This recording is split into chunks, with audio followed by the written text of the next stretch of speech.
Agora estamos! Oi, gente! Coisa boa todos vocês estarem aqui. Nós vamos começar a nossa segunda live. Vou dar uns 5 minutinhos aí para a galera terminar de chegar, para vocês irem mandando oi, para a gente ir mandando beijinhos. Hoje tem várias amigas minhas assistindo a live. Oi, Ana. Oi, Lecha. A Lígia já tá Merion. A Gabi também, a Dai também. Conforme vocês forem chegando na live, manda um oizinho aí pra gente. Vamos esperar mais uns 5 minutinhos pra galerinha terminar de começar.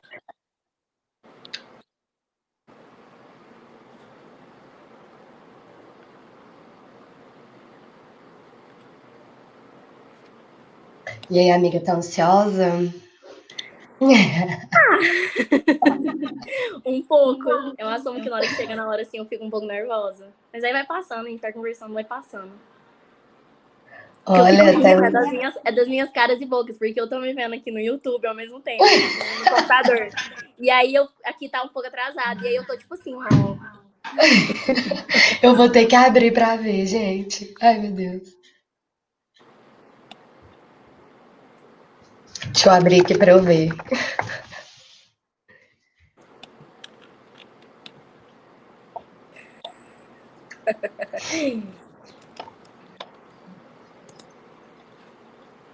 Para você que está chegando na live agora, a gente fez a live semana passada com a Hanna e nós falamos sobre o processo de criação de apresentações nas baterias universitárias e a importância da voz feminina dentro desse processo de criação. Se você não assistiu, tá lá no nosso YouTube, no canal da Bateria Predadora UFO.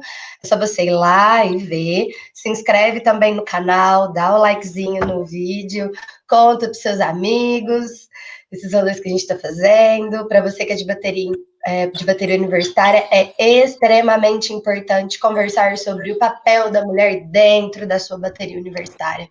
Então, não se omita, assista as lives, manda as lives, vamos participar desse negócio que, gente, importantíssimo, importantíssimo esse assunto. Não é brinks.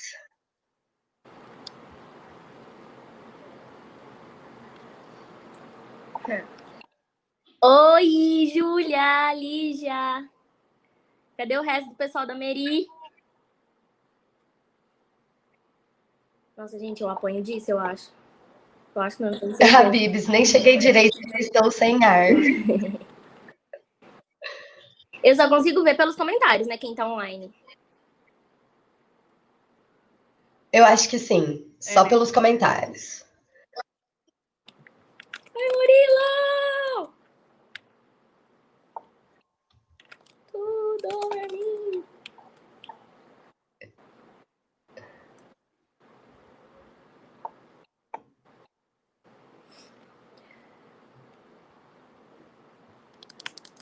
Oi, tá chegando mais gente. Vereninha tá on, Murilo tá on.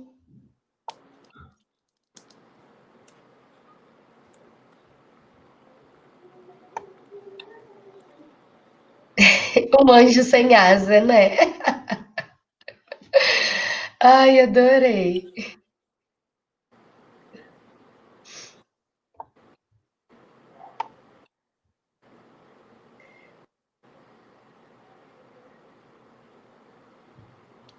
Miga, passamos das 6h10. Bora lá começar? Eu quero demais. Você está pronta? Tô pronta. Então, vamos lá. Pessoal, é o seguinte. A live de hoje, ela traz um tema bem complicado, assim, bem tenso, porque agora a gente vai começar a entrar para além da vivência, nós vamos começar a entrar na teoria. Nós vamos começar a falar do papel da mulher, não só no samba, mas também um pouco dentro da sociedade, como essa mulher é vista, como essa mulher é tratada, e aí a gente vai aprofundando no tema. Hoje a Camila está aqui basicamente para conversar com a gente sobre o papel da mulher no samba, protagonista ou figurante. Mas para além disso, para além da gente entender qual é o papel que a mulher exerce no samba hoje e exerceu no começo de tudo isso, a gente precisa começar a entender um pouquinho qual é o papel da mulher na nossa sociedade e quem é essa mulher. As bases ideológicas que situam a mulher como inferior e submissa vêm de muito longe, desde os mitos da criação. Sendo que na Igreja Católica, por exemplo, a gente tem o mito da Eva. A Eva é feita a partir de uma costela do Adão, suprindo então essa necessidade do homem de não ficar sozinho.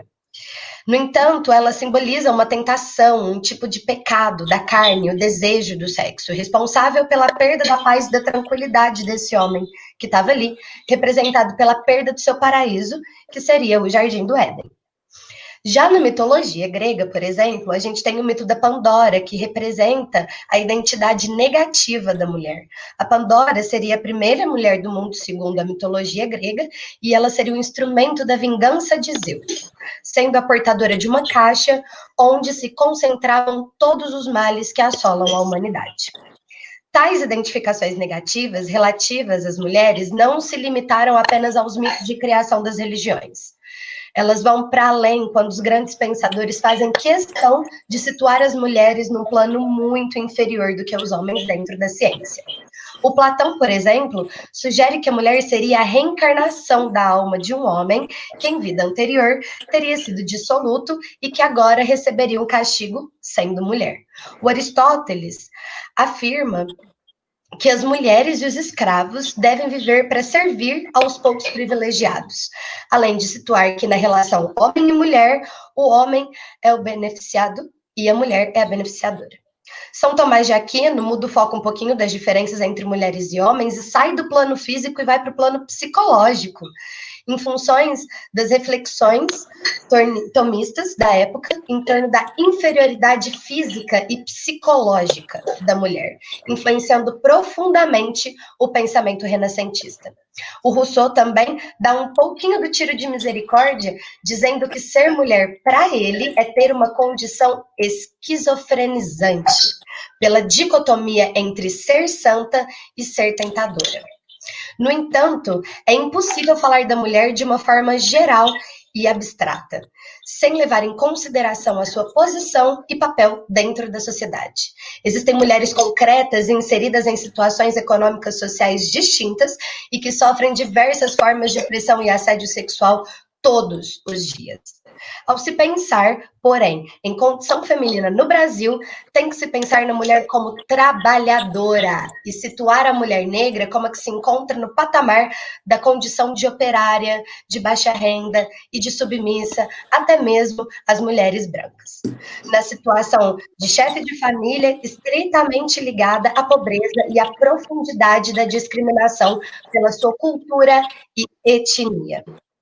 Além disso, a gente recai, né, no mito da mulata, que seria a dona da sexualidade exacerbada dentro do Brasil.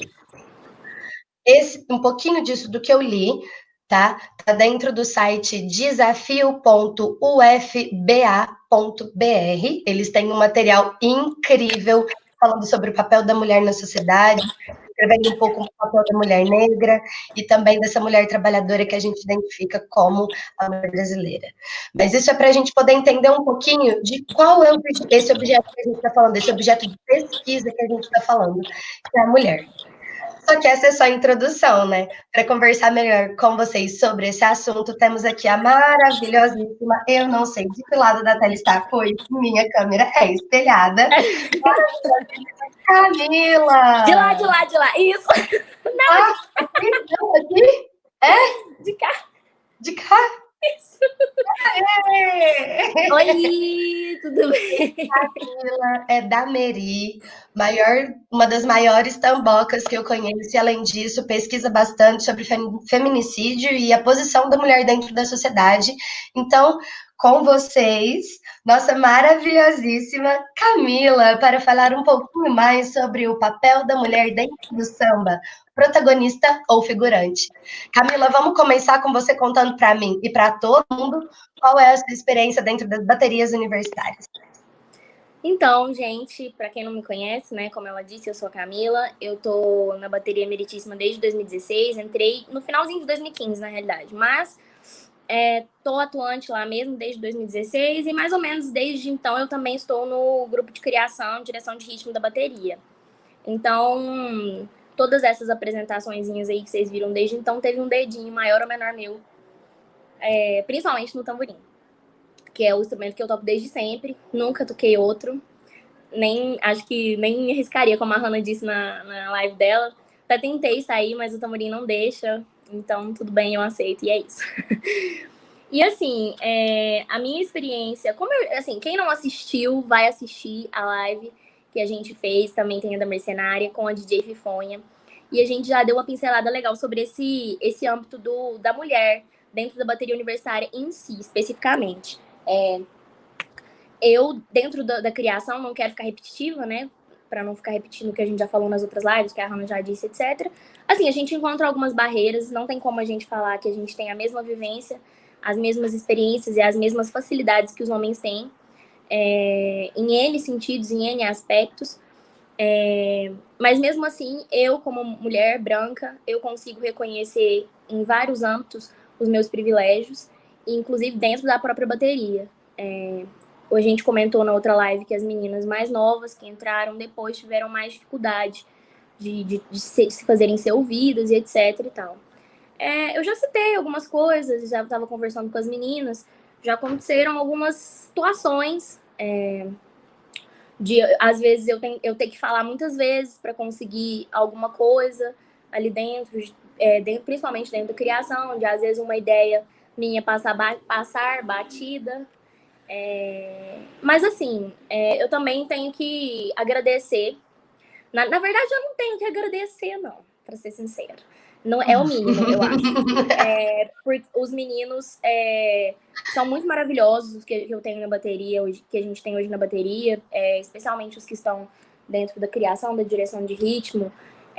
Todos muito maravilhosos em todos os sentidos, sempre nos ouvem muito e nos respeitam. Então, assim, um oi para todos eles. Tá aí o Trindade, o Murilo, tem o Tedesco, o Ferezinho, vários outros que são lindos, são ótimos. Mas assim, é o mínimo, tá? Beijos. A gente não vai bater palma para macho que faz o básico. Mas já tiveram uns carinhas meio... Quando eu entrei, assim, que graças a Deus eu não tive que conviver muito tempo. Mas acontece, assim. E a gente sabe que dependendo do contexto, da atlética, às vezes do curso, da circunstância em que estão inseridas, algumas baterias são compostas por mais ou menos mulheres. No nosso caso, igual as meninas estavam, quando a gente estava divulgando a outra live, as meninas colocaram, as meninas do marketing, que não pode ser por puro acaso o fato de terem muito menos mulheres tocando em cima do palco na nossa apresentação do Batuca Minas. Por que será, né? E por outro lado, existem outras baterias que têm mulheres muito mais presentes. E aí, às vezes, seria interessante a gente entender o contexto, né? Provavelmente, essas baterias mais compostas por homens, que tem mais homens à frente, que tem mais homens, né, tocando e etc., são ambientes em que ainda existe uma resistência. Ambientes que ainda são extremamente marcados por machismo, extremamente marcados por algum tipo de opressão, que as mulheres ainda não se sentem à vontade para ocupar certos lugares. Até porque nós estamos cansados de saber que capazes elas são tanto quanto, às vezes até mais. E então, eu acho que assim, dentro da Meri a gente tem meninas muito especiais, muito maravilhosas. A nossa bateria foi fundada por uma mulher. A Isa foi a nossa mestre durante muito tempo e esteve à frente da nossa bateria também como presidente. O nosso time de tamborim foi composto majoritariamente por mulheres durante muito tempo, até o cordão ir lá e entrar. E, enfim, a gente tem essa representatividade, a gente tem esse espaço, mas a gente sabe que em outras baterias, em outros lugares, existe menos. E que mesmo assim ainda tem muita coisa na nossa própria bateria que a gente ainda precisa questionar, que a gente ainda precisa lutar. E é muito ruim, na realidade, nós termos que lutar e brigar e levantar a voz e batalhar tanto ou tão mais para conseguir algum espaço para outras pessoas, para os homens é tão fácil, é tão simples. E às vezes eles pensam, nossa, tá falando besteira, que drama, é igual, nossa. Mas não é, sabe? Se você para refletir um pouquinho da experiência, da situação, você vê que não é. Quem bate não lembra, mas quem apanha nunca esquece, não é mesmo? Como já dizia a minha avó. Mas, amiga, para a gente chegar nesse ponto aí, então, para a gente conversar sobre as baterias universitárias. Vamos começar, então, fazendo uma repaginada aí para a galerinha que chegou agora nas BUs e que não sabe muito. Vamos dar uma chegada aí na história do samba. Vamos explicar aí um pouquinho como é que tudo se chegou. Vou dar a minha pequenina participação e você desce o pau, certinho? Bom, galera, o papel da mulher ela é muito importante no desenvolvimento do samba, por exemplo, dentro do Rio de Janeiro. Ela, infelizmente, não tocava, não compunha e não estava próxima das rodas de samba em si. Mas as mulheres elas tinham o papel de manter aquilo acontecendo. Eram as mulheres que recebiam nos quintais de suas casas, os caras que tocavam samba na época, que traziam, eram as mulheres, filhas e netas de escravas, que traziam para esses espaços o jongo, que traziam para esse espaço a capoeira e suas rodas. Mas, infelizmente, elas nunca participavam desse espaço enquanto compositoras, enquanto musicistas, porque geralmente elas estavam cozinhando e cuidando e garantindo que aquele espaço acontecesse. Eu não me lembro agora do nome, mas não sei se era, acho que não era, era Catarina, não sei, alguma coisa. Eu não consigo lembrar, mas eu acho que era um nome com C. Existe uma peça importantíssima para o samba brasileiro. A gente tinha uma mulher mais velha, que era tia alguma coisa, eu não me lembro o nome, mas durante a live eu vou lembrar para trazer para vocês, que parece ser uma das peças mais importantes para a existência do samba e desenvolvimento do samba de morro no Rio de Janeiro. Na época ela era conhecida no seu morro como uma grandíssima curandeira, e o presidente da época acabou ficando meio doente, e ela ajudou um pouco esse presidente a ser curado, e como pagamento, como graça pela ajuda dela, ele permitiu que a roda de samba acontecesse sem a presença da polícia na época, só no quintal dela. A partir daí, a gente tem uma das maiores imagens de luta para a existência e nascimento do samba de morro no Rio de Janeiro. Então, a mulher protagoniza essa visão de pessoa que está ali para ajudar o samba a acontecer. Infelizmente, esse espaço é mantido a ela durante muito tempo. Ela tem que estar na cozinha, ou ela tem que estar garantindo a limpeza, a alimentação, ou até mesmo, às vezes, a alegria sendo passista daquele samba que é tocado. Mas nós tivemos diversas mulheres que quebraram isso aí na antiguidade. A antiguidade não, né, gente? Porque não faz muito tempo. Se a gente for pensar bem, a gente está chegando agora para poder conseguir o espaço que é nosso por direito. Mas é bem recente essa luta. Se a gente for pensar, a gente tem nomes como Clementina de Jesus, Clara Nunes, Jovelina Pérola Negra, Dona Ivone de Lara e várias outras que abriram o espaço para que a gente conseguisse chegar onde a gente chegou. Compositoras de escola de samba, compositoras do próprio quintal, participando dessas rodas de samba da época, elas quebram um enorme paradigma, trazendo para nós, mulheres de 2020, a possibilidade de estarmos nas nossas baterias universitárias. A Camila agora vai explicar um pouco melhor para vocês como que funciona o papel da mulher dentro dessa criação de samba. Vixe. Então, gente, primeiramente, eu acho que assim, não tem como a gente falar de Brasil sem falar de samba. E não tem como a gente falar de samba sem falar de mulher. E não tem como a gente falar de mulher sem falar de mulher negra. Então, eu acho que aí é o primeiro ponto. E, assim, existe um termozinho que todo mundo repete aí, às vezes, sem dizer muito bem, sem saber muito bem o que tá falando, como tá falando e por quê. Que é o local de fala.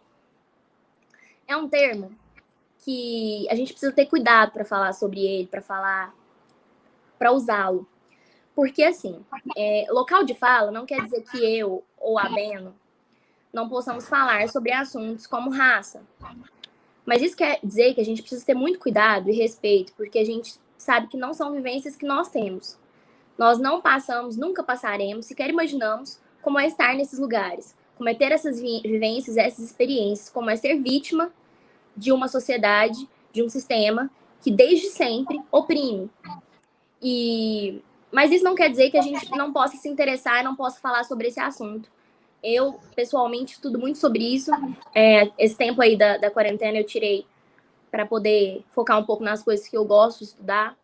E é isso que eu tenho feito. Eu acho que não tem como a gente falar de gênero sem fazer esse recorte de raça, que também é um recorte de classe. Até porque o sistema que a gente vive, ele é um sistema capitalista, hétero, patriarcal e racista. E assim, dentro das coisas que a Ben falou, eu anotei aqui duas coisas que eu queria falar primeiro. Primeiro é só uma provocaçãozinha, uma coisa que ela disse lá no início, que as igrejas católicas, né, falam assim que a mulher veio da costela do Adão, né? Na verdade, eu sinto muito dizer que é Adão que veio do útero de Eva, né? Mas outra coisa que você falou aí sobre as mulheres que ficavam por trás e que ficam até hoje, por trás de várias coisas que estão acontecendo que a gente não vê. Porque o que acontece? A mulher normalmente ela ocupa e ela é levada a ocupar ou ela é vista como uma pessoa que está nos lugares privados. Então, desde sempre, a mulher é a que está em casa, é a que está cozinhando, é a que está trabalhando, e isso não é diferente no samba. Muitas vezes, rodas de samba, coisas que estavam acontecendo nos grandes ensaios de bateria, muitas mulheres estavam por trás disso. Isso tem um nome. Isso se chama trabalho não remunerado, trabalho reprodutivo. Então, para que muita coisa aconteça, inclusive para que a gente tenha proletário hoje em dia, para que a gente tenha pessoas trabalhando, pessoas aptas a fazer com que o sistema funcione, a gente precisa de alguém para cuidar dessas pessoas, para alimentar essas pessoas, para lavar a roupa dessas pessoas, para cozinhar para essas pessoas, para plantar. A gente precisa de toda uma coisa que vai estar acontecendo por trás e que é empurrado para o âmbito privado, como se não fosse coisa de a gente pensar, de a gente olhar. E aí, muitas pessoas falam, né, e eu acredito e eu concordo, que se a gente passasse a remunerar as mulheres pelo trabalho delas, o capitalismo iria à falência.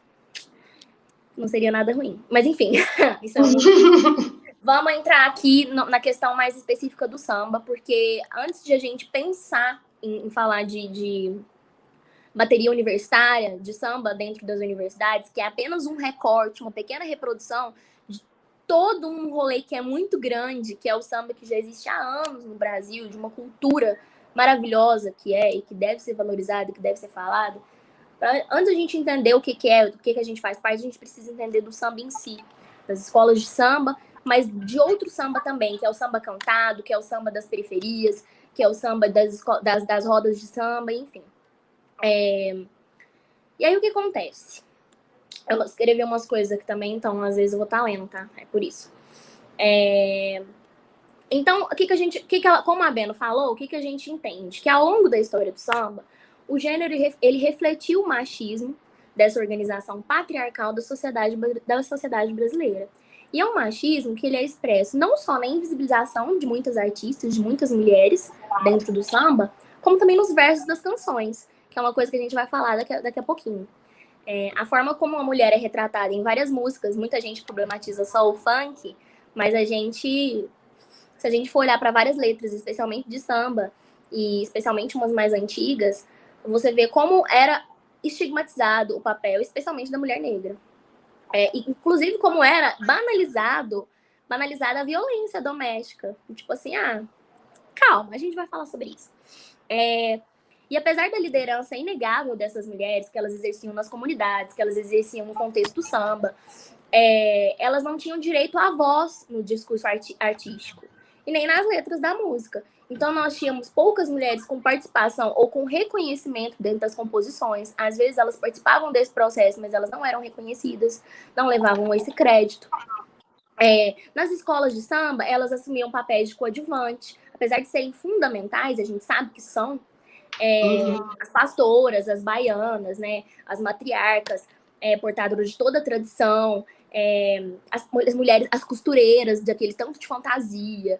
Amiga, fazendo um adendo nisso, a Ivone de Lara, ela escreveu um monte de música desde que ela era criança, e um primo dela, acho que é Mestre Fuleiro que ele chamava, ele apresentou inúmeras composições dela como sendo dele, porque na época não aceitariam se fossem dela. E as músicas Exato. eram boas demais para serem desperdiçadas. Então teve que um homem ir lá falar que era dele para que as coisas que ela compôs fossem ouvidas. Exatamente. E aí, porque eu estava falando dentro das escolas de samba. Então, essas mulheres que faziam papéis fundamentais, acabavam tomando, apesar de fundamentais, elas acabavam tomando papéis de coadjuvantes. E mesmo quando elas tinham uma intenção individual, e aí é um ponto que eu quero chamar a atenção, quando elas tinham essa atenção individual, eram como figuras de beleza, de graça feminina, né? Reflexo de um olhar masculino. As portas-bandeiras, né? E especialmente as passistas. As rainhas de bateria, normalmente retratadas de forma seminu, né? Elas estavam lá seminuas e etc. Então, assim, quando elas tinham essa atenção mais individual, mais pessoal para a figura delas, era um pouco mais nesse tom, fetichizado, erotizado, né? Objetificado, enfim. Nas rodas de samba, a função era mais agregadora, relacionada ao entorno do samba, o que estava acontecendo em volta, igual a Beno falou, a comida que estava sendo servida, a organização do lugar, onde que ia ser, tudo eram as mulheres, muitas mulheres que estavam por trás.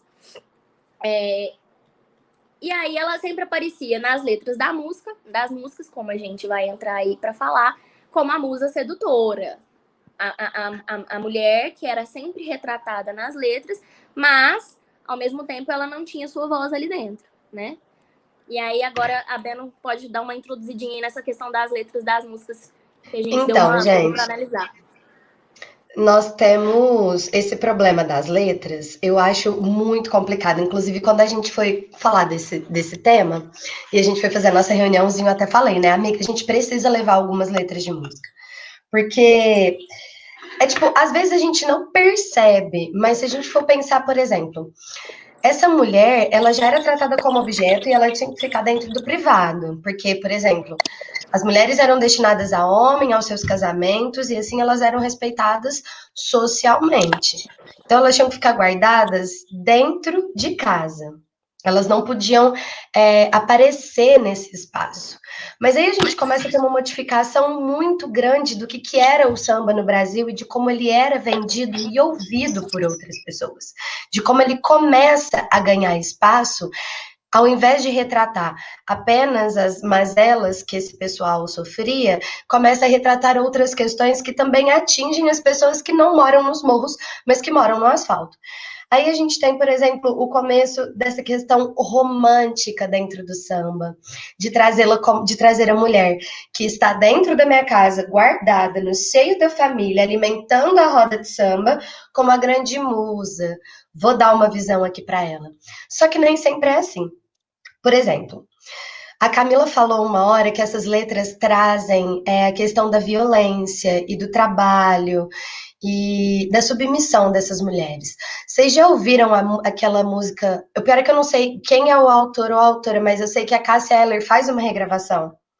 Aquela Diabo que te carregue, não é, amiga? Que ela fala, a nega lá em casa não quer trabalhar, se a panela tá suja, ela não quer lavar, pra varrer o barracão eu tenho que pagar. Gente, observa a letra do que diz esse samba. Diz que basicamente ela não é a esposa, ela é a empregada. E que para fazer o trabalho servil que ela faz todos os dias, ela tem que fazer de quê? De bom grado e de sorriso no rosto. Oh. Porque a esteira que ela dorme, ela não quer enrolar, porque o barracão tá sujo, ela não quer varrer, para ela varrer eu vou ter que pagar agora. Ela quer um Cadillac para passear, ela quer comer fora, ela não quer cozinhar em casa. Então a gente começa a pegar um gênero musical que trabalhava muito com a mazela, contando realmente como era a vivência desse pessoal do morro, e agora a gente começa a abordar outra coisa que é completamente normal se a gente for parar para observar na música brasileira, que não é apenas a sexualização e o fetichismo da mulher, mas que é a submissão da mulher brasileira ao trabalho servil.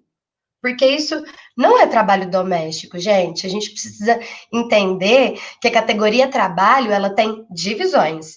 Trabalho doméstico não é trabalho de verdade. Trabalho doméstico está dentro de uma categoria considerada, por exemplo, por Karl Marx, como trabalho imaterial. É um trabalho que não gera lucro. É um trabalho feito por, obviamente, aqui a gente está conversando, né? Pela maioria, em sua maioria, por mulheres, mas é um trabalho que gera questões, agrega valor, mas não gera renda, não gera capital. E aí agora a gente tem dentro dessas músicas, por exemplo, quando traz essa música do Diabo que te carregue, a necessidade deste trabalho ser da mulher. Ele é entregue ao gênero. Quando a gente conversa sobre isso, gente, a gente pode falar sobre papel social. O que é o papel social? A sociedade constrói caixinhas onde cada um de nós, dentro delas, tem um tipo de comportamento a desenvolver socialmente. Então, quando a gente pensa no papel na caixinha do homem e na caixinha da mulher, o homem ele faz o que dentro dessas caixinhas sociais aí que a gente, pelo amor de Deus, já está quebrando e tirando todo mundo da caixinha, graças a Deus. A caixinha do homem era o quê? Era ir fora de casa, trabalhar, obter renda para manter financeiramente esse lar. E o trabalho da mulher era qual? Garantir a reprodução e perpetuar a sua espécie, né? Arrumar essa casa, limpar essa casa, alimentar esse homem que está gerando financeiramente aí o lucro dessa família. E isso. O trabalho dela, para além disso, era ser submissa. A gente tem vários outros pagodes, assim, e sambas que, ok. A gente tem, por exemplo, alguns do Zeca Pagodinho falando sobre traição, que cavalo amarrado também pasta. Eu tô aqui com a minha mulata, mas eu também estou vendo aquela nega que samba. A gente tem outros sambas também que mostram, por exemplo, como era fácil para eles naquela época, como eles pensavam que era fácil silenciar uma mulher que se achasse numa situação ruim. Então, eu vou dar uma fita amarela bordada com o nome dela e vou mandar pendurar na entrada da favela. E por que era isso? Nas músicas anteriores ele conta, porque essa mulher reclama do trabalho servil que ela tem em casa, porque essa mulher não pode ir para o samba da mesma maneira como ele pode. E aí, como é que faz quando a gente se acostuma a ouvir algo que nos coloca tão abaixo, que nos coloca tanto quanto serventes? Como a gente modifica esse espaço do samba? E aí, Manda aí, Camilinha. eu acho que, assim, você falou aí na perspectiva de Marx, e eu estudo muito ele. E aí, assim, trabalho é tudo que despende algum tipo de força. Energia. Seja ela intelectual, seja ela física, qualquer tipo de movimentação ou não que nós estejamos fazendo com algum fim, é de alguma forma um trabalho. Só que o sistema no qual a gente vive, ele valoriza um certo tipo de trabalho e outro tipo de trabalho é completamente invisibilizado, desconsiderado. Que não é, que é no caso aí o trabalho que acontece dentro de casa, o trabalho de cuidado, o trabalho que está por trás de várias coisas que a gente vê, ele é invisibilizado, ele não é considerado pelo tal como um trabalho. Ele é não assalariado, a gente também tem a questão do trabalho informal, né? Enfim. Mas outra coisa que eu queria falar, a questão do servil, a gente precisa saber, a gente precisa lembrar que a gente vive numa sociedade, querendo ou não, colonial ainda. E aí falar isso pode fazer com que muita gente fique tipo, não, colonial? Assim, 7 de setembro a gente estava comemorando a independência, ué. Independência de quem, né, amiga? De quem? Então, assim, a Jaque acho que tá aqui, não sei se tá. Se tiver, se não tiver, acho que ela vai ver depois. A Jaque é uma amiga minha maravilhosa, da Meritíssima também, só que ela já formou. Amo ela de paixão, um beijo pra ela. Ela também estuda muito sobre esses assuntos, a Maria Fernanda também tá aí. E ensina muito sobre isso. Quem conhece aí ela das humanas, ela é da história. E, enfim, faz um trabalho sobre gênero muito massa e me ensinou muito, muito sobre isso. Aí eu tenho aprendido com elas e, assim, buscado referências, estudado muito sobre, o feminismo decolonial. E a gente precisa entender essa questão do colonialismo e da colonialidade.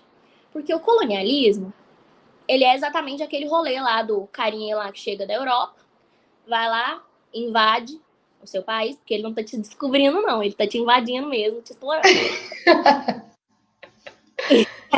Ele vai chegar aí, ele vai te invadir, e aí ele vai ficar aí um tempão fudendo com a sua vida. Depois você vai de alguma forma conseguir se emancipar dele, a sua independência. Aí vai acabar. Isso pegando para um lado político e financeiro, tá, gente? Isso é para um lado político e financeiro que a gente está conversando aqui agora. E aí a gente vai, e aí a gente tá lá nesse libertou, independente. Aí, mas a gente acabou o colonialismo, mas a colonialidade ainda continua. Porque tudo que aqueles europeus que estiveram aqui, aqueles brancos que estiveram aqui, que fizeram aqui, ficam de herança. Aquilo ali vai continuar acontecendo, se perpetuando. Mesmo que eles não estejam mais aqui como metrópole, eles ainda estão aqui na forma de poder, na forma de saber. A gente tem, dentro do nosso Estado, dentro da nossa democracia, um sistema prisional que nada mais é do que a reprodução da escravidão. Então, não acabou. Se as pessoas acham que a gente está liberto, que a gente acabou a escravidão, não acabou, não acabou. A gente vive uma falsa democracia, que na verdade, para mim, é a ditadura da burguesia. Da burguesia. Mas, assim, a gente precisa entender essas diferenças do que é o colonialismo e do que é a colonialidade. Porque o colonialismo, realmente, nós não somos mais colônia de Portugal. Mas nós ainda vivemos a colonialidade em todos os sentidos. O capitalismo é a maior expressão disso. Porque é um sistema que explora. Enquanto tiver pessoas exploradas, nós não estamos livres, nós não estamos independentes. E isso a gente precisa olhar. E nós, como mulheres, por que tudo isso? Porque nós, como mulheres, somos um grupo oprimido. Porque assim como é um sistema colonial, capitalista, ele é um sistema patriarcal, ele é um sistema racista. Então a gente não pode dissociar essas 4, 5 coisas, todas essas opressões. E aí é o que entra, que eu também já tinha separado, que eu queria comentar, que é a questão, sei lá se eu já tô até ultrapassando as coisas que eu queria falar, mas enfim, eu vou... Só vai, amiga, vambora. A questão de interseccionalidade, a questão de consubstancialidade. Eu acho que interseccionalidade, todo mundo aí que já ouviu alguma coisa sobre, já ouviu falar, pensou, o que é isso? Interseccionalidade é o seguinte, é pensar todas essas questões, gênero, classe, raça, sexualidade, identidade de gênero, todas essas... Esses recortes, essas caixinhas que a gente separa as pessoas. Isso, todas essas caixinhas, pensar que em algum ponto elas se interseccionam, ou seja, elas se cruzam. É como você pensar um monte de essa parte que eles se encontram é intersecção. Lembra lá da matemática, gente? Conjuntos e subconjuntos, duas bolinhas, entendeu? É como aquilo lá.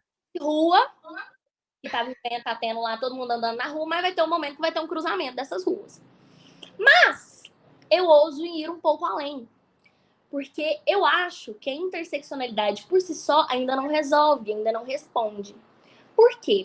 Porque a interseccionalidade é um conceito que diz que essas caixinhas, elas vivem sozinhas, vivem sós, e um momento elas encontram. Mas eu enxergo, aí é dentro dos meus estudos, da minha visão, eu enxergo por um âmbito mais consubstancial. Por quê? O que é o consubstancialismo? O consubstancialismo, ele é essa indissociação. Ou seja, não tem como você pensar sobre gênero sem você pensar sobre classe, sobre raça. Não tem como você dissociar uma coisa da outra. Não é só ali na esquininha que elas vão se cruzar. Elas não se dissociam. Elas existem necessariamente juntas. Então não tem como você falar de mulher, porque que a Camila tá falando de colonialismo, que a Camila tá falando de capitalismo. Porque não tem como você falar de mulher sem você falar sobre tudo isso. Entende? Então, depois, assim, galera, eu vou citar um tanto de coisa, né? E aí, depois, vocês podem me perguntar, me chamar, e que eu tenho um monte de coisa para indicar, leitura, etc. Vocês podem se aprofundar um pouquinho mais nesses temas. Mas, enfim, voltando que a gente estava falando das letras. Senão daqui a pouco eu já tô lá Antes de você voltar para as letras, só deixar aqui para vocês, ó. Quem tivesse interessado pelo tema do decolonialismo e descolonialismo, existem dois autores muito bons que a gente vê nas sociais que eles são bem básicos e todo mundo consegue captar a ideia. Uma é uma mulher, ela chama Chimamanda, ela arrasa e ela explica muito sobre esse debate decolonial na África. E outra pessoa que fala muito sobre isso é um carinha chamado Frantz Fanon, que vivia na Melanésia, se eu não me engano, que era uma colônia da França. Não era, amiga? Era colônia da França? Era colônia da França. Ele vivia numa colônia da França. Esses dois autores falam de maneira muito simples sobre essas questões da decolonialismo e descolonialismo. Então, se você se Então, interessou, anota aí. aí tem essas diferenças, né? Tem o pós-colonialismo, que ele começa ali nas colônias, as ex-colônias da África, né? E aí, como você mesmo citou, tem o Aníbal Quijano, tem a Maria Lugones, que eles são autores decoloniais, que focam mais na experiência da América Latina mesmo, né? Como ex-colônias. E aí tem toda aquela divisão do norte e do sul global, que não é especificamente geográfica, mas que é uma divisão daquela noção de que o norte manda no sul, de que o norte era superior, toda uma noção etnocêntrica, né, e etc. E aí, voltando... Gente, é um tema que explica tudo, vocês não estão entendendo. Quem tiver interesse, vai atrás, porque é um tema que explica muita coisa. É isso, é o rolê. Tipo assim, eu estudava e tava mexendo com feminismo. Tipo assim, tô ainda, né? Mas estudando feminismo marxista, não sei o que, não sei o que. A Jaque virou pra mim e falou assim: Camila, você já ouviu falar de feminismo decolonial, né? Eu falei: já. Ela falou assim: então pega estuda isso aí. E me fala: ah, é isso. Tem uma obra maravilhosa. Enfim, depois a gente conversa sobre. Mas voltando, porque eu converso demais, meu Deus do céu. Papo de pesquisadora? Aí eu tô aqui separei uns trechinhos de umas letras e quero ler para vocês. Tem um autor, um compositor, que chama Noel Rosa. Muita gente deve conhecer aí. Famosíssimo. Uma letra que chama. Uma música que chama Mentiras de Mulher. E fala assim: se alguém vai pro cemitério, é porque levou a sério as palavras da mulher. Outra letra dele que se chama. Outra música dele que se chama Mulher Indigesta, ele ainda foi mais longe. Ele falou assim: mas que mulher indigesta merece um tijolo na testa. Eu achei muito legal, diferente. Aí, então, o que acontece? Numa sociedade que considera, não é, porque não é nem considerava, que considera a violência doméstica como um comportamento aceitável e como alguma coisa que está ali no âmbito privado, que é aquilo que eu estava falando para vocês, de coisas que são do público, coisas que são do privado. Então, a questão da mulher, da violência contra a mulher, é uma coisa, é um assunto privado. Ou seja, em briga de mulher, de marido e mulher, ninguém mete a colher. Mete a colher, sim. Mas aí tem uma letra aqui, eu acho que é do Zeca Pagodinho. Agora eu não pus a letra. Não, desse homem ainda, desse Nelson Rosa. Ele fala assim: lá vem ela, o que é que ela quer? Pancada não é, já dei. Mulher da orgia. Quando começa a chorar, quer dinheiro. Dinheiro não há. Carinho tenho demais para vender e para dar. Pancada também não há de faltar. Tá. Aí tem uma também que é na voz de Zeca Pagodinho, que se chama Faixa Amarela, que mas se ela vacilar, eu vou dar um castigo nela. Eu vou lhe dar uma banda de frente, quebrar 5 dentes e 4 costelas. Que lindo, né, amiga? Tipo. E aí a gente precisa problematizar isso, galera. Tipo, não é porque eu tô militando que militante não descansa, mas como que não problematiza isso, galera? Como que existe essa banalização, essa neutralização e essa invisibilização da violência doméstica, velho? Como? Como? Então, no mínimo, a mulher é considerada mesmo uma serva, mesmo algo não humano, que perde a sua essência, que perde a sua humanidade, muitas vezes, inclusive, é animalizada, para que esses homens consigam tratar sobre isso, falar sobre isso com tanta naturalidade, colocar isso numa letra de música e ser reproduzido e fazer sucesso. E isso não é de muito tempo atrás, isso acontece até hoje. Não é só no samba, a gente sabe disso. Então a gente fala dos funks aí que objetificam, sexualizam, etc. Mas tem coisa muito pior acontecendo. Enfim, Isso aí é para trazer essa reflexão sobre isso. Se eu for entrar na questão criminal da coisa aí, a gente fica muito tempo. Mas a gente também não pode deixar de falar nessa questão da presença no samba, da invisibilização da mulher, etc. A gente não pode deixar de falar de grandes compositores, de grandes mulheres, como a Bela já citou algumas, que foram extremamente importantes, que são até hoje, que foram resistência dentro daquele ambiente ali. Resistência, porque isso é feminismo. Feminismo não é porque é também, tá? Mas assim, o feminismo ele existe muito antes de que as mulheres decidiram reivindicar o direito ao voto. As mulheres brancas da Europa começaram a reivindicar o direito ao voto. O feminismo ele existe muito antes disso. O feminismo é resistência. Então, desde quando existe uma mulher resistindo, existe feminismo. E a gente precisa falar sobre ele. E aí, então a gente precisa falar dessas mulheres, a gente precisa lembrar dessas mulheres, a gente precisa dar palco para essas mulheres. Então a gente teve várias, a gente teve Aracy de Almeida, Elizabeth Cardoso, a Ivone Lara, que falou, Clementina de Jesus, Beth Carvalho, Clara Nunes, Dorina, a Tereza Cristina e a Martinalha, que eu amo. A Martinalha é ótima. Tudo para mim. E aí, elas garantiram essa visibilidade, essa representatividade da mulher negra. Isso é muito importante, porque hoje, se eu tô aqui, 2020, falando de samba, tocando numa universidade, achando isso legal, achando isso importante, é porque muita mulher construiu tijolinho por tijolinho lá atrás, sabe? Porque muitas mulheres são resistência há muito tempo, né? Enfim, outra coisa que eu queria falar com vocês, que eu não poderia deixar de citar, quem me segue já há um tempinho no Instagram viu que eu postei, como se eu fosse blogueira, né? Mas, enfim, que eu postei nos meus stories. Eu não sei se vocês já viram.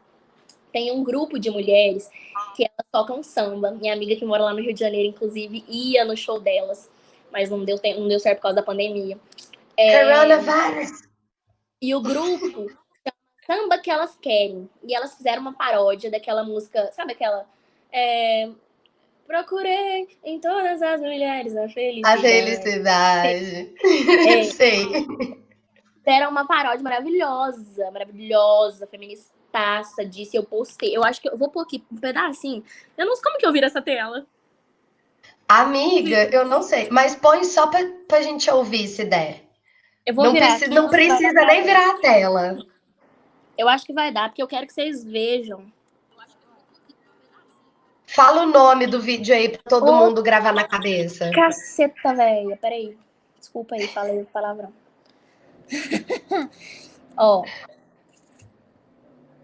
Chama Samba que Elas Querem, Nós Somos Mulheres. A música. Eu vou pôr ela aqui bem alta, acho que vai dar pra eu ouvir. Ô, Camilinha. Nós somos mulheres de todas as cores, de várias idades, de muitos amores. Lembro de Dandara, mulher foda que eu sei, de Elza Soares, mulher fora da lei. Lembro Marielle, valente guerreira, Cristina da Silva, toda mulher brasileira, crescendo oprimida pelo patriarcado. Meu corpo, minhas regras, agora mudou o quadro. Mulheres amiga! Ninguém tá confusa, não te perguntei nada. São elas por elas. Escute esse samba que eu vou te cantar. Ei, tudo pra mim. Eu não sei. Amiga, que trem lindo, tô arrepiada. Tudo pra mim. É que nem quando eu escuto aquela música da Canta, que ela chama. Aquela fala, mulher, a culpa não é tua, divide o fardo comigo dessa vez. Nossa, aquela música me destrói. Mas, amiga, disso que você falou, tipo, é importante pensar, gente. O primeiro de tudo é tipo assim, ó. Nós estamos aqui falando sobre como eles falam sobre a mulher dentro dos sambas. E esse samba, ele vem de um lugar, ele vem de um povo. Ele vem de um lugar dentro da cidade do Rio de Janeiro, onde os filhos, netos e escravos libertos foram renegados. Ele vem da margem da cidade, ele vem dos morros, ele vem dos lugares onde as pessoas sofriam as maiores mazelas. Falar disso para muita gente também é um pouco apontar o dedo para esse espaço que a gente tem. É um pouco apontar o dedo para essa galera que vive no morro e para a vivência e realidade que eles têm, que é muito diferente de quem mora no resto da cidade. O que a gente precisa deixar claro aqui? Não é que a gente não pode debater funk, rap e samba. Não é que a gente não pode. É que nós, enquanto brancos, e eu não digo enquanto mulheres, porque enquanto mulheres a gente também sofre dentro desses gêneros musicais. Mas eu digo enquanto branca. Enquanto branca, a gente precisa entender o privilégio que a gente teve de não vivenciar esses espaços. Um. Dois, de não vivenciar essa realidade. E três, entender que às vezes, na maioria das vezes, dentro da sociedade meritocrata e branca que a gente tem, o conhecimento e o debate lá longe chega muito mais fácil na gente que não mora no morro. Falar que a gente não pode debater funk, que a gente não pode debater feminismo com a mulher negra que sofre no morro, é dizer que essa mulher negra é incapaz de entender o discurso, que ela não é capaz de entender o feminismo. E é justamente por isso que a gente tem que conversar sobre isso. É justamente por isso que a gente está aqui debatendo letra de samba com vocês. Porque se tem uma coisa que a gente aprende dentro das licenciaturas, chama mediação pedagógica. Se a pessoa para quem você está dando aula não está entendendo o que você está falando, não é porque ela é burra ou porque ela não tem conhecimento suficiente para isso. É porque você, enquanto pessoa que está repassando aquele debate, repassando aquele conhecimento, não conseguiu encontrar a melhor maneira de conversar com essa pessoa sobre isso. Então a gente precisa cada vez mais conversar sobre o papel que a mulher está desempenhando nessas letras. E não é só do samba, é do funk também que a gente escuta tanto, sabe? Não é ignorar e entender e pensar que o morro é uma bolha de pessoas negras e pobres e longe de mim que não entendem o debate da universidade. Muito pelo contrário, é entender que eu nasci numa bolha branca que está muito mais lá em cima e que a gente precisa descer a nossa escadinha para conversar um pouquinho com essas pessoas. Até mesmo porque, gente, na prática, feminismo mesmo, a gente vai aprender lá. Por mais que a gente sofra nas ruas, por mais que a gente sofra dentro da universidade, por mais que a gente sofra dentro de casa, a luta diária de ser mulher e de permanecer, a gente vai aprender lá, tá? Só para deixar isso claro, ok? Vai, Camilinha, continua. Tudo pra mim, Bé. É isso. Assim, a gente a gente vai discutir a questão da banalização da violência doméstica nas letras de samba, a gente vai discutir o machismo da mulher, etc, etc, nas letras do funk, etc, mas a gente também precisa lembrar que esses ritmos que nascem na favela, por exemplo, o funk, são resistência e trazem muitos diálogos. Rap, mano. O que é o rap? O que é o funk? Para essa galera que, tipo, que usa disso como a sua arte, como a sua forma de manifestação, como a sua forma de expressão, como a sua forma de resistência, entende? Então a gente também precisa se colocar no seu lugar. Como você falou Exatamente. perfeitamente. E essas pessoas, às vezes, estão resistindo, estão sabendo muito mais sobre o que é ser, sobre o que é viver, sobre o que é existir, muito mais do que nós, dentro desse sistema que nos oprime diariamente em todos os âmbitos. Enfim, o que você quer falar agora? Pra que lado... Amiga, você quer passar pro mito da mulata? Mulher negra não é fantasia? Não, essa parte da mulher negra na fantasia. Então vamos lá, pode mandar, amiga. Agora nós vamos falar de blackface, mídia reforçando estereótipos e estigmas sexuais, a imagem da mulher negra de forma reducionista, nós vamos falar de globeleza. Vamos lá, amiga. Se eu estiver falando demais, você me interrompe, tá? Fica bom. Não, tá tranquilo. Oi. Aulas e aulas, né, mãe? Eu acho que assim, eu sou a favor de ler todo tipo de autor, de ler todo tipo de coisa. E aí a gente vai filtrando o que serve e o que não serve.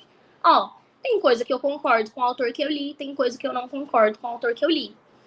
Não é porque é uma mulher e porque coisa, ou porque é um cara super estudioso, super, né, renomado, que a gente precisa necessariamente considerar e levar tudo ao pé da letra que as pessoas falam. Tem um senso crítico com as coisas que vocês estão lendo. Pensar, tipo, nossa, isso aqui me serve pra caralho, isso aqui eu achei massa pra caralho, e isso aqui é massa, isso aqui não. Isso aqui eu não concordo, tudo bem. É porque você tá estudando e o autor tá lá, que ele é melhor, alguma coisa, ele, né? Enfim. Isso eu tô falando por quê? Porque eu vou falar da Djamila Ribeiro. Ela levanta algumas controvérsias aí. Tem gente que gosta, tem gente que não. Eu já li muito. Tem coisas que eu concordo com o que ela fala, tem coisas que eu já questiono um pouco. Mas eu achei uma coisa muito relevante em um dos livros que eu li dela. Eu acho que eu devia ter pegado, mas ele um, como que é? Quem tem medo do feminismo negro. Esse aí. E aí, eu peguei uma parte que tem um capítulo que chama Mulher Negra não é fantasia de carnaval.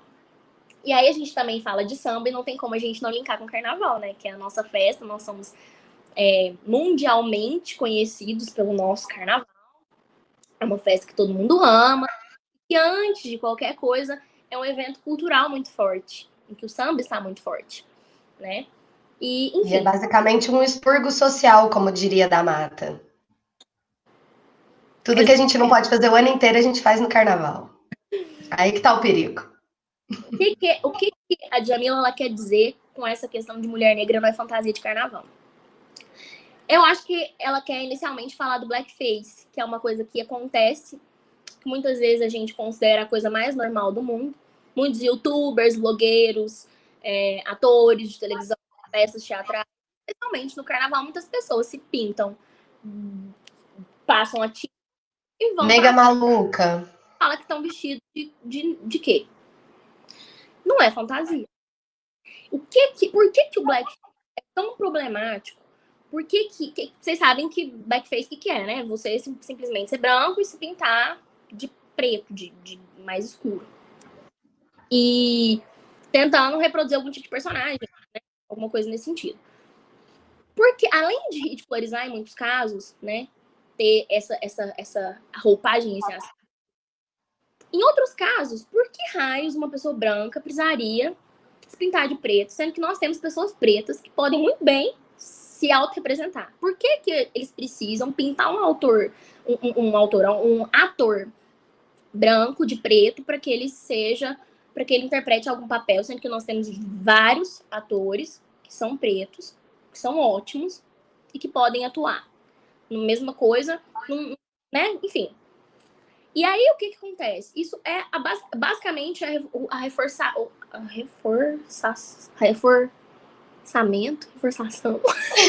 É basicamente reforçar o quê? Estereótipos e estigmas. E aí, os meios de comunicação, eles fazem do que isso. O que é a mídia hoje em dia, que é tão forte? Ela está reforçando uma ideia de uma criação de opinião pública que está reforçando estereótipos e estigmas acerca da pessoa negra. E isso vai além do blackface, além de colocar atores pretos, atores brancos para fazer personagens pretos, como também a forma como essas próprias pessoas pretas são retratadas dentro da mídia. Por exemplo, vocês vão olhar para uma novela, qual é a figura do negro dentro da novela? Qual é a figura da mulher dentro da novela? Dentro de um filme? Vocês já repararam? Eu não sabia que o Babu, ex-BBB, tinha feito tanta novela, tinha feito tanto filme. E aí eu fui olhar os Mas ele só fez papel de bandido, de cangaceiro, de preso, sabe? Só esses papéis. Ele não fez nenhum papel de protagonista. O único que ele fez foi o Tim Maia, amiga. Único. E aí o que acontece? Porque, vou até ler aqui o que eu falei. Os meios de comunicação possuem um protagonismo ímpar na contribuição da formação da opinião pública e podem reforçar estereótipos e preconceitos no meio social. O preconceito de gênero, o preconceito racial são uma alarmante realidade no Brasil. E as mulheres negras, a gente precisa perceber, ter uma preocupação relevante com a disseminação dessa imagem de maneiras estereotipadas e reducionistas, especialmente dessas mulheres. A negritude feminina normalmente é reduzida a 2 estereótipos. Da mãe preta, que é de submissão, servidão, naturalização do corpo negro para trabalho e serviço, que foi bem o que a Bela falou, e da mulata sensual, que é a corporificação do desejo sexual. Então você vai beleza. Pensa nos papéis de novela. Tem como que era a mulher do no Sítio Capão Amarelo, a que cozinhava, como que é, Dona Sá? Tinha a... Gente, agora eu não lembro. Olha isso, olha o tanto que é.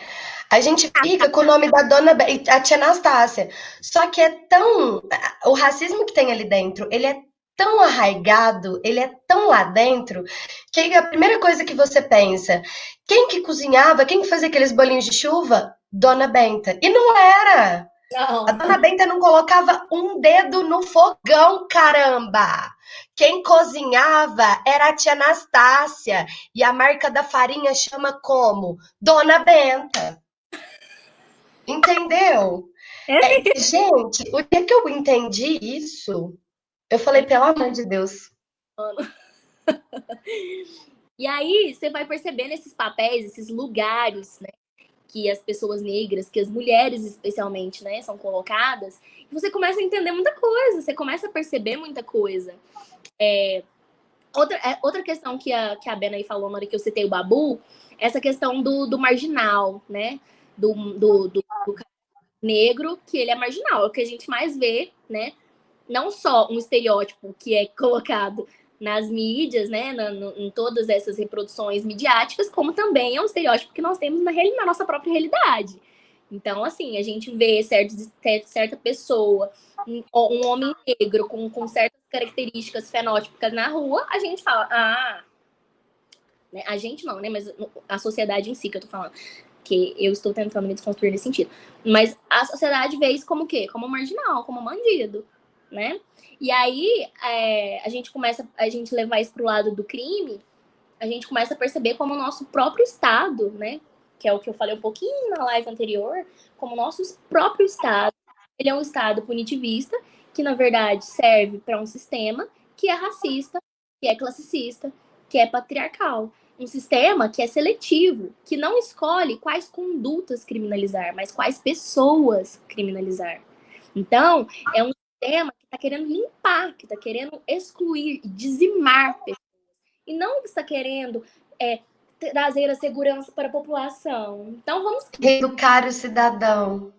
vamos me fala quem que entrou dentro, que cometeu um crime, entrou dentro da cadeia, saiu de lá assim, aprendi a palavra do Senhor, agora tudo mudou, sou uma nova pessoa, fui muito feliz lá dentro, aprendi tudo, agora serei um anjo. Pessoa, E que não foi. E que aprendeu isso. E que aprendeu isso com o sistema prisional. Porque a galera não aprende isso com o sistema prisional. Quando a gente tem inserção de religião, de alguma coisa assim dentro desse sistema, a galera até que consegue observar outras visões. O sistema em si, o objetivo dele é limpar. Gente, isso quem fala isso não sou eu, tá? Quem fala isso, primeiramente, assim, dentro da sociologia que eu estudo, né? Quem fala isso é um carinha chamado Michel Foucault. Michel Foucault, ele fala 3 coisas absurdamente importantes para que a gente entenda o porquê que a mulher negra é representada da maneira que ela é representada dentro do nosso carnaval. Primeiro, ele escreve um livro chamado História da Sexualidade, que ele conta como os corpos das mulheres foram sendo cerceados do direito e sendo utilizados como objeto da sociedade. As roupas que a gente veste têm a ver com a nossa cor, com a nossa classe. O Foucault já fala isso de muito antes. Um segundo livro que ele fala que chama Vigiar e Punir. Esse livro é super famoso. E dentro dele, a gente consegue ver diversas maneiras como a sociedade encontrou de punir os seres pelos seus corpos. O problema da sociedade não é a nossa mente, é o que o nosso corpo faz. E o terceiro de tudo que ele fala para a gente fechar isso daí e entender é a questão do panóptico de Foucault, que é a maneira como a gente vigia, como a sociedade vigiou a gente, que foi para além da vigilância da câmera, da polícia, do olho vivo. A vigilância da sociedade veio parar aqui, ó, dentro da nossa cabeça. E agora quem faz esse serviço não são eles, somos nós mesmos uns com os outros. Sim. Foucault é extremamente importante. nesse sentido.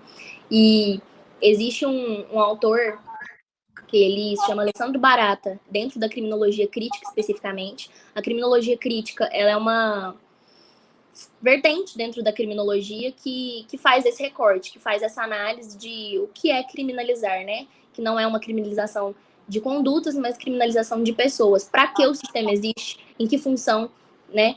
Enfim, e aí depois, se vocês quiserem estudar um pouquinho sobre isso, mas a gente precisa trazer esse recorte da criminologia crítica, né? Que a criminologia crítica faz um recorte especialmente de classe. Alguns autores trazem a questão racial, mas a gente precisa que esse recorte também seja feito de gênero. A gente precisa entender como, às vezes, aí eu vou levantar um questionamentozinho aí. Às vezes a gente tem uma ideia muito punitivista como sendo a única solução para as mulheres, em alguns casos, e às vezes a gente está defendendo um sistema que vai acabar se voltando contra elas. Então, assim, é complicado. A gente precisa tentar entender, porque às vezes a punição não é o resultado. Pode ser uma medida, uma consequência a curto prazo, mas a resposta, o resultado, a resolução do problema, ela não está nisso. A gente precisa olhar para isso. A gente precisa buscar para uma criminologia que não seja só crítica, mas que seja feminista também. A gente precisa pensar nessas mulheres e, às vezes, a punição não vai ser necessariamente o caminho, porque a gente vai estar punindo essas mulheres, de alguma forma, direta ou indiretamente, porque a gente sabe que, por exemplo, a população carcerária feminina tem crescido demais, e o que essas mulheres passam lá dentro, como estupro, como serem separados dos seus filhos, viverem em condições baixíssimas de existência, de higiene, enfim, que a gente sabe o que acontece. A gente também sabe que, em outros casos, a gente tem, quando uma mulher vai procurar para fazer alguma denúncia, alguma coisa nesse sentido, ela é estigmatizada, a sua palavra não é levada em consideração, enfim, a gente sabe tudo isso que acontece, mas não é esse o ponto. Mas é bom a gente sempre, se a gente toca algum desses assuntinhos, é bom dar uma pinceladinha só para dar uma instigada na galera. E aí eu tava falando da questão da mídia, né, da questão falei do blackface, falei da questão da forma como as mulheres são reduzidas, estigmatizadas, os papéis da pessoa negra e da mulher negra especialmente, nesse estigma social, especialmente o que é difundido pela mídia. E aí, dentro desse sentido, a gente precisa falar dos desfiles de escola de samba, que são transmitidos por uma emissora só, né? E aí, qual é o âmbito? Vocês já pararam para analisar, para olhar? Qual é o foco ali na hora que eles estão mostrando todo o desfile da escola de samba? Eles mostram as alegorias e as mulheres seminuas, as rainhas de escola de samba. Quando eles estão falando da preparação, aí começa assim, um mês antes do carnaval, começa aquele tanto de reportagem contando da preparação para o carnaval. O que eles estão contando? Eles da preparação da passista. Uma matériazinha ou outra contando ali das figurinas, das alegorias, mas o resto é de como as mulheres lá, as famosas, tá malhando nas pernas para poder dançar pelada. Aí vem que a pessoa e fala, ai, mas tia Bena, sabe o que é? É que quem apresenta isso daí é a Fátima Bernardes. E aí eles estão super mostrando os carros alegóricos, falando de água, falando de quanto tempo de produção, falando de pena. Tem ninguém focando na mulher. Querido, deixa eu te falar uma coisa. Isso é tão sutil, mas tão sutil, que às vezes nem a gente percebe. Nem a gente que é mulher tá percebendo. A gente tá lá consumindo uma coisa e aplaudindo, sem perceber que o grande foco é sexualizar a mulher negra feminina. Só para deixar claro. E aí, a gente olhando para esses desfiles das escolas de samba que são transmitidos na televisão. O foco, então, muitas vezes, é nas passistas, são nas mulheres que estão ali seminuas, e não é no quão as passistas se prepararam e sabem dançar bem, e né, no talento delas, mas é no corpo mesmo. E as ritmistas? E aí, vocês já viram, esses tempos, meu amigo Foguete, todo mundo conhece o Foguete, né, o Pedro Henrique. Sua amigona dele, ele foi desfilar na Colorado do Brás. E lá fui eu assistir. Esse ano, né, que ele desfilou. Foi esse ano. Foi esse ano? Não, foi. Aí, eu fui lá assistir, que nem uma louca, né, desesperada na frente da televisão, pra poder tirar foto, fazer story dele, não sei o quê. Eu falei assim, gente, esse povo não mostra! Mano, o que é o samba que aquele povo faz? O que é a preparação daqueles ritmistas? São muitos ritmistas. O que é aqueles caras que constroem um puta de um samba enredo e fica ali 1h20, 1 hora, sei lá, cantando, sem parar. E o povo tocando no tamborim, carregando surdo, os caralho. E o povo lá filmando a bunda da fulaninha de tal, famosa, que tá lá. Tipo, gente, vocês não... A gente precisa olhar pra isso. Tipo, por que isso acontece? Por que é assim? Sabe? E tipo, as mulheres... mas tá dando foco pras mulheres, né? Pras passistas. Mesmo? É pras passistas ou é pra bunda das passistas? É uma objetificação, uma erotização, uma fetichização, né? Uma sexualização? Ou é um foco no talento, de como elas sambam bem, de como as ritmistas tocam bem, né? E aí, fora outra questão que a gente pode problematizar também. Os caras que estão lá cantando são normalmente homens, né? Tanto de mulher que tem voz, que compõe, que é foda, por que elas não estão lá cantando também? E a quantidade de ritmistas mulheres também, outra coisa que a gente observa. Se vocês forem pegar... Eu tenho mania de ficar pegando desfile de escola de samba pra olhar. E tem muita ritmista, mas é muito mais homem. É muito mais homem. Mas aí, na hora que tá lá pelado dançando, é muito mais mulher, né? A gente teve a Alessi Brandão, foi puxadora da Mangueira em algum ano? Ela é puxadora da Mangueira, não é? Porque ela é compositora. E agora, assim, ela demorou muito tempo, né, para conseguir ser compositora e entrar na roda de compositores, né, da Mangueira. Mas a Alessi Brandão foi, acho que ela foi a primeira puxadora. Eu acho não também, foi eu acho das escolas de samba que aparecem na TV. Então, assim, e a gente não vê a cara dela. A gente não Muita vê gente a não cara faz dela. ideia de quem seja, né? Mas conhece o carinha lá da Beija-Flor. Neguinho da Beija-Flor todo mundo conhece. Todo mundo. Gente, a gente vai começar a ir para a reta final da nossa live, tá? Nós estamos aqui há 1 hora conversando com vocês sobre o tema e eu estou muito feliz por isso. Agora a gente pode ir encaminhando para aqueles últimos temas que você me mandou, amiga. Tá bom. Certinho? A interseccionalidade e consubstancialidade a gente já falou, então você já sabe o que são esses temas. Se você chegou atrasado, me ouviu falando agora e não sabe o que é, relaxa, quando a live acabar você volta tudo de novo e assiste o começo que você vai ficar sabendo, ok? Então agora a gente pode falar um pouquinho sobre o hegemônico e não hegemônico, as mulheres negras na base dessa pirâmide social, para a gente poder falar da importância de você, cadê minha câmera? Você aí, menina, que tá assistindo a gente, compor o samba no seu estado de Minas Gerais. Se não for Minas Gerais, seu estado de São Paulo. Se não for São Paulo, que seja outro estado. Mas a importância que você tem de entrar para o samba da sua bateria agora, entendeu? E continuar a luta dessas inúmeras mulheres que a gente citou aqui no caminho do samba. Fechou? Bora lá, amiga. Então, Taca ali pau, Marquinhos.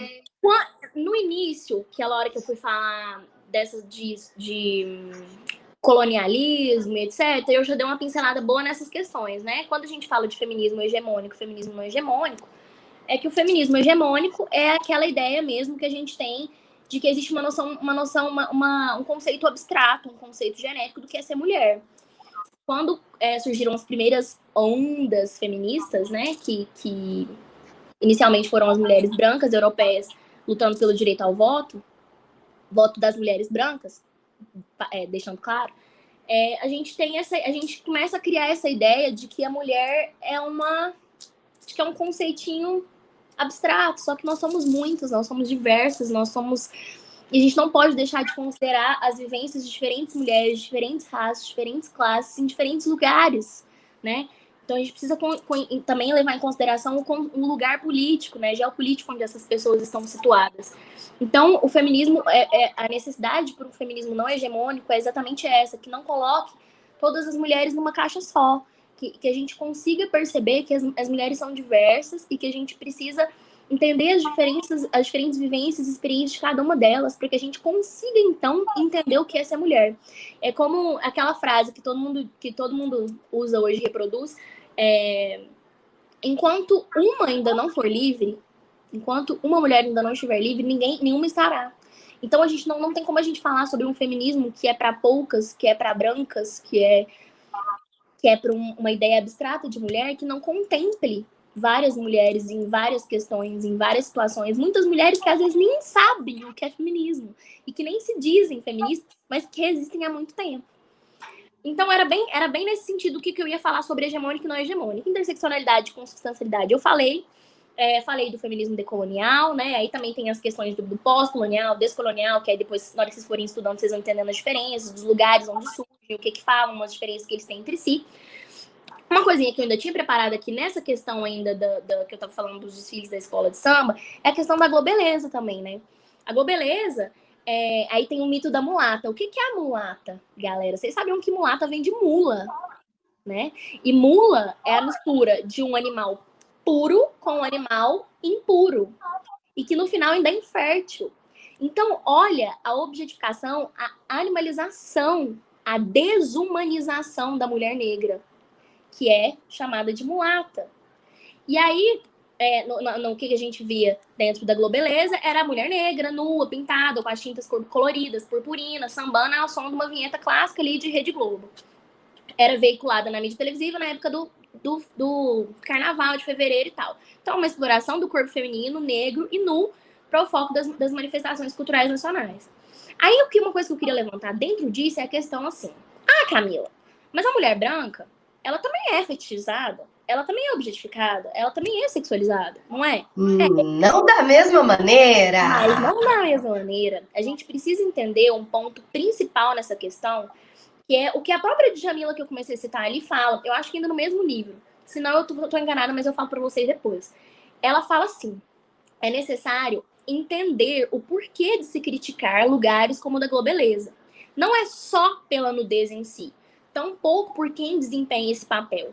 É por conta do confinamento de mulheres negras a lugares específicos. O problema não se liga somente à sensualidade, mas a confinar a mulher negra a esse lugar, negando a sua humanidade, multiplicidade, complexidade, ou seja, a mulher branca, ela é vista em vários lugares. Você consegue imaginar uma mulher branca empresária, você consegue imaginar uma mulher branca cozinheira, professora, em vários locais, dentro do âmbito doméstico, fora do âmbito doméstico, em várias empresas, em várias profissões, em vários projetos. A Fátima Bernardes que apresenta o carnaval. A mulher negra, ela é reduzida a lugares específicos, a estigmas, a estereótipos. Então, essa questão da mulher erotizada, fetichizada, da mulata, é a problematização. É nisso que a gente consegue ver um problema ainda maior de se olhar para a fetichização da mulher negra, porque vai além da objetificação e da sexualização que a mulher branca passa. Outra coisa também, que quando a gente teve a reunião, que a Larissa falou, eu não esqueci disso, a mulher negra que ela é exposta, que ela é selecionada, por exemplo, para ser globeleza, para ser essa musa, para ser essa mulata, essa mulher quente, não sei o que tem todos esses estigmas em cima dela, é uma mulher com fenótipos menos expressivos, que tem fenótipos negros menos expressivos. Então, é aquela mulher negra que tem o cabelo crespo, mas os cachos um pouco mais definidos, ou que fez alisamento, que tem o nariz não tão grosso, que tem os lábios não tão carnudos, e que é magra, né? Porque a gente também tem que lembrar que existem as mulheres gordas que são totalmente excluídas de todo e qualquer tipo de espaço. Né? E a pele dela não é tão retinta. Não só na questão de visibilidade, né? Mas em outras questões de acesso também. E aí, no questão que eu tava falando de fenótipo. Então, o cabelo não é tanto, o nariz não é tanto, a pele não é tão escura. E aí, toda essa tentativa, que já é antiga na nossa sociedade, de clareamento da população. Porque para que ela seja, de alguma forma, humanizada e até sensualizada, para que ela tenha o prazer, né, para que ela tenha o privilégio de ser sensualizada, ela ainda não pode ser tão negra, ela não pode ser tão, né? E aí isso é muito problemático. Outra coisa também que eu queria problematizar nesse sentido aí da globeleza, que dá vendo tanta coisa dá pra gente tirar disso, é a forma como as mulheres são escolhidas. Eu lembro que teve uma vez que teve um concurso no Fantástico para escolher quem que ia ser a globeleza. A nova globeleza. E aí uma delas ganhou. Mas no final das contas ela não ficou. E aí, por quê? Né? Que é exatamente por conta dessa questão. Peraí, que vai reforçar os estereótipos de uma hipersexualização do corpo, mas dentro de um padrão que seja aceitável, né? E, enfim, que mais Amiga, isso que você falou do negócio da Globeleza, não sei se vocês lembram que tinha o concurso Musa do Carnaval do Hulk, que ele fazia, não sei se era esse o nome, mas tinha uma competição dessa que ele fazia todos os anos. Todo ano. Ele pegava uma passista de cada escola de samba do grupo. Ai, como é que chama? Não é grupo A, gente, eu tô pensando no Brasileirão, nós não tá falando de futebol, nós tá falando de carnaval. Mas vocês me entendem? Eu vou chamar de grupo A, quem assiste futebol vai me entender. Que ele pegava das escolas de samba do grupo A aí, né? E fazia a competição para ver quem era a melhor passista. Só que não era quem sambava mais. Não era aquela que tinha mais destreza dentro da dança. Era aquela que tinha a menor cintura, com a maior bunda, com o maior peito, que ia. Entendeu? Tipo assim, grupo especial, Isabela, obrigada, arrasou, amiga. Grupo especial, isso. Então era tipo assim, qual é a necessidade de utilizar essa mulher dessa maneira? E se você fosse olhar, gente, tinha tipo assim, entre 12 e 15 mulheres, nós tínhamos uma ou duas mulheres brancas. Todas as mulheres que ele usava eram mulheres negras. E aí, Beno, tipo, e aí esse padrão de seleção, né, é uma estética próxima do que os próprios senhores de escravos escolhiam as mulheres que iam ser escravizadas, que eles iam ter perto de si, que eles iam ter trabalhando dentro da casa grande, que eles iam estuprar, né? E aí é aquele padrão para mulher negra ser digna de algum tipo de né? Como eu disse, para ela ser digna, né? Ainda, né? Da erotização, da sensualização, além de ela ter que ter os fenótipos menos aparentes, né, de negra, ela ainda tem que ter quadril largo, ela ainda tem que ter uma bunda, ela ainda tem que ter um peito, ela ainda tem que ter toda aquela questão que vai mais ainda fetichizar, deixando claro que a única coisa que se visualiza ali é o corpo, né? É o objeto do estupro, é o objeto do assédio e etc. amiga, chegamos a 1h22 de live. Você tem mais alguma colocação que você anotou no seu caderninho para nós? É só o finalzinho agora mesmo, só para finalizar. Então vamos. Então bora. Galera, e aí depois de falar de tudo isso, né, tipo, a gente puxou o samba, que veio ali pegou ali do recortezinho do ambiente universitário, foi para a questão macro, que é o samba como uma cultura que a gente não pode deixar de discutir, e aí foi puxando, foi linkando com um monte de coisa. A gente chega no ponto principal, porque, igual eu disse, não tem como falar de BU sem falar de samba, não tem como falar de samba sem falar de mulher, não tem como falar de mulher sem falar de mulher preta. E aí eu entro num ponto que eu queria falar aqui com vocês, que é a afromisoginia. Que então, o que é isso, a afromisoginia? É a mulher, ela sendo a mulher negra na base da pirâmide. É a mulher negra sofrendo todo e qualquer tipo de opressão que tem. E a gente tem aquela questão, que é uma coisa que eu tava lendo esses dias, eu fiquei muito pensativa sobre. Quando a gente fala de mulher, palavra, a gente pensa na mulher branca. Quando a gente fala negro, a gente pensa no homem negro. E a mulher preta? Onde que ela tá? Onde ela fica? Sumiu. Então é essa invisibilização mesmo, essa some, dizimação. Ela não tem lugar, ela não tem espaço. E aí é isso que eu falo quando eu falo da mulher na mulher preta na base da pirâmide social, porque acima dela tem o homem negro, acima dele tem a mulher branca e acima dela tem o homem branco. É lógico que em algumas circunstâncias, em alguns momentos, em alguns contextos, aliado à questão de classe, isso vai se modificar de uma forma ou outra, mas no geral, como a gente fala, é nesse sentido. E aí a afromisoginia, ela vem como um conceito que ele fecha, ele amarra tudo isso. Que eu vou ler aqui o seguinte. A afromisoginia, ela possui um funcionamento sistêmico. Trata-se de uma das instâncias mais potentes do racismo estrutural. O estigma particularmente direcionado à mulher preta constitui um sofrimento o qual perpassa sua condição humana integralmente, seja no âmbito emocional, profissional, sexual. Tal engrenagem regula o papel duplamente ou triplamente, né? Enfim, infinitamente subalterno da mulher preta no sistema patriarcal, capitalista, racial e heterossexual, né? Que a gente também não pode deixar nunca de falar do recorte de sexualidade, que também é tão importante.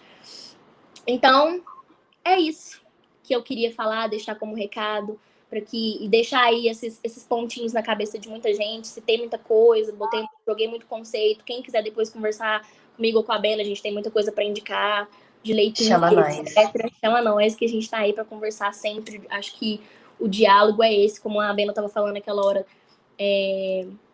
como que é? Você estava falando, não sei o que, de pedagogia, esqueci o nome. Da mediação pedagógica.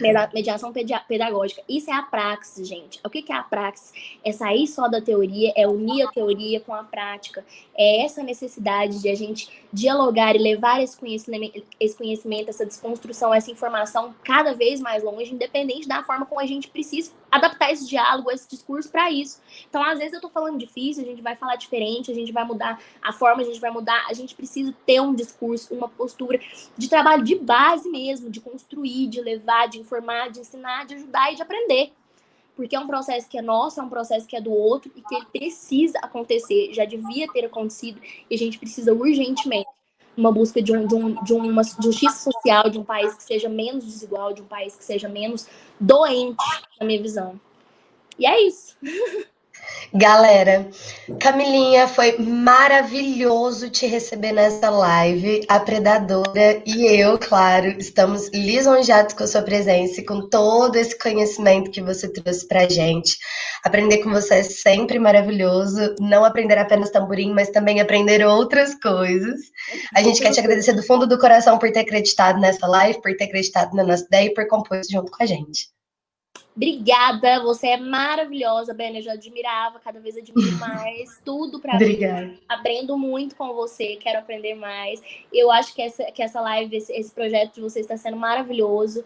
Só tem a agregar, nessa pandemia não tem muito mais o que a gente fazer, senão essas lives, mas eu acho que já está sendo de uma construção maravilhosa. Agradeço muito pelo convite e tamo aí. Obrigadão para vocês. Obrigada. Gente, as perguntinhas nessa live, infelizmente, elas não vão rolar, porque a gente já tá com quase 1h30 de live. Então, se você tiver alguma questão sobre o assunto que a gente teve hoje, sobre todas as coisas que a gente conversou, você pode mandar a sua perguntinha para o direct do Instagram da Predadora, @PredadoraUFO, que a gente lê as suas perguntinhas lá, e aí a gente pode, sei lá, a Camila para gravar uns stories, e ela responde, qualquer coisa eu respondo também, mas ninguém vai ficar com dúvida. A Hannah aqui também falou, gente, manda uma bibliografia, sério, vamos tá aí, né, providenciando, a Camila me manda os textinhos, ela me manda as referências, a gente faz uma artezinha e coloca lá, se interessou nos temas, vai dando uma pesquisada, é importante, gente, conhecimento não ocupa espaço, bora aprender as coisas. E o ponto que eu acho que é mais importante dessa live é que, agora que a gente já conversou sobre tudo isso, que a gente sabe como o samba começou, que a gente sabe toda essa luta que as mulheres tiveram para chegar até onde elas chegaram e para construir o samba que a gente tem dentro do nosso país hoje, nada mais justo do que nós, ritmistas de baterias universitárias, respeitarmos essa luta, compreendermos essa luta e participar dela, cada um dentro do seu espaço. Nós, brancos, e agora eu digo homens e mulheres brancos, devemos dar mais espaço aos negros que compõem a nossa bateria. Convidá-los a compor caso eles se interessem, né? Porque não é só porque a pessoa é negra que ela é obrigada a tocar percussão, tá, gente? Isso daí também é racismo. Vamos lá. Se a pessoa não gostar de música, não tem problema. Ela continua sendo maravilhosa como ela é, tá? Mas convidar essas pessoas a compartilhar desse espaço conosco e dar uma visibilidade maior a essas pessoas também, porque querendo ou não, esse espaço não é só nosso, também é deles, e infelizmente a universidade durante muito tempo foi um espaço de pessoas burguesas, de pessoas brancas, então mais do que abrir o espaço da universidade, é abrir o espaço das baterias universitárias para essa galera. E para você que é mocinho e compõe a sua bateria universitária, agora entendendo essa luta enorme que as mulheres tiveram para comparecer nesse espaço, que você seja mais legal e que você abra mais espaço para a coleguinha que está do seu lado na sua bateria também. Ok, porque a gente não pode simplesmente sentar aqui e ficar assistindo 1h30 de live e terminar a live e ir embora e esquecer tudo que a gente conversou, certo? Tem que pegar tudo que a gente aprendeu e colocar na prática. Eu só tenho a agradecer todos vocês que assistiram a nossa live. E semana que vem, acho que, se eu não me engano, no dia 19, a gente tem a nossa próxima live, a terceira live, com a Larissa, que é mestre da bateria infernal, Cefete MG, lá de BH. E ela vai conversar com a gente sobre não é força, é técnica, gênero e estereótipo dentro das baterias universitárias. Por que quando a gente entra numa bateria, todo mundo fala, vai tocar um tamborim, vai tocar chocalho, vai tocar gogô. Irmão, eu quero tocar surdo, e isso não é força, é técnica. Se todo mundo estudar, a gente consegue tocar o instrumento que a gente quiser. Agradeço muito vocês que participaram dessa live, vocês que já assistiram a live da Hannah, porque ela está disponível aí. E espero vocês semana que vem, no dia 19, às 5 horas dessa vez, hein, galera? A gente tem que colar mais cedo, hein? Às 5 horas eu espero vocês aqui. Beijinhos, não só da Predadora, mas da Mary também, né? Beijo, gente. Brigadão. Arrasou. Lari, me tira daqui. Me ajuda. Tchau, gente.